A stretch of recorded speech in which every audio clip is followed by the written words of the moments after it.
આજે વડ સાવિત્રી વ્રત નિમિત્તે સુરતમાં શ્રદ્ધા અને આસ્થાનો માહોલ જોવા મળ્યો હતો। અખંડ સૌભાગ્ય અને પતિના દીર્ઘ આયુષ્યના કામના સાથે પરિણીત મહિલાઓએ કતારગામ ખાતે આવેલા કંતારેશ્વર મહાદેવ મંદિર બહાર વડના વૃક્ષનું વિધિવત પૂજન કરી વ્રત રાખ્યું હતું।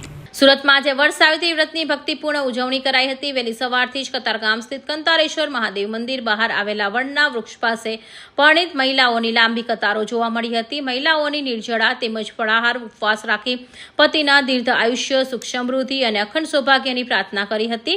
પરંપરાગત વસ્ત્રોમાં સજ્જ મહિલાઓને વડના વૃક્ષની પરિક્રમા કરી દોરો બાંધી વિધિવત પૂજન કર્યું હતું અને સાવિત્રી સત્યવાનની કથા સાંભળી અને ધાર્મિક વિધિઓ પૂર્ણ કરી હતી।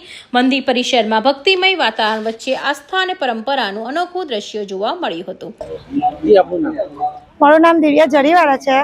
આજના દિવસે અમે સવારે વહેલા ઉઠીને હસબન્ડની ઘરે પૂજા કરીએ છીએ, પછી અમે સૌભાગ્યવતીનો સામાન લઈને વડલાની પૂજા કરવા આવીએ છીએ। આજનો મહિમા ખૂબ જ ઘણો મહત્વનો છે। એની લાંબી આયુષ્ય વધે એના માટે અમે વ્રત રાખીએ છીએ। મારું નામ પૂજા। આજે કઈ પ્રકારનું વ્રત કરવામાં આવે? આજે વડ સાવિત્રી પૂનમનું વ્રત કરવામાં આવે છે। આપણા પતિ માટે કરવાનું આવે છે વડ સાવિત્રી પૂનમ। આપણે અહીંયા બધી સામગ્રી લાવવાની આવે છે। મહારાજ જે રીતે પૂજા કરાવે આપણે એ રીતે પૂજા કરવાની આવે અને છાબડી કે એ બધું તૈયાર જ આવે છે। કેટલા વર્ષોથી આ વ્રત? આજે હું 12 વર્ષથી વ્રત કરું છું અને અહીંયા પૂજા કરવા આવું છું।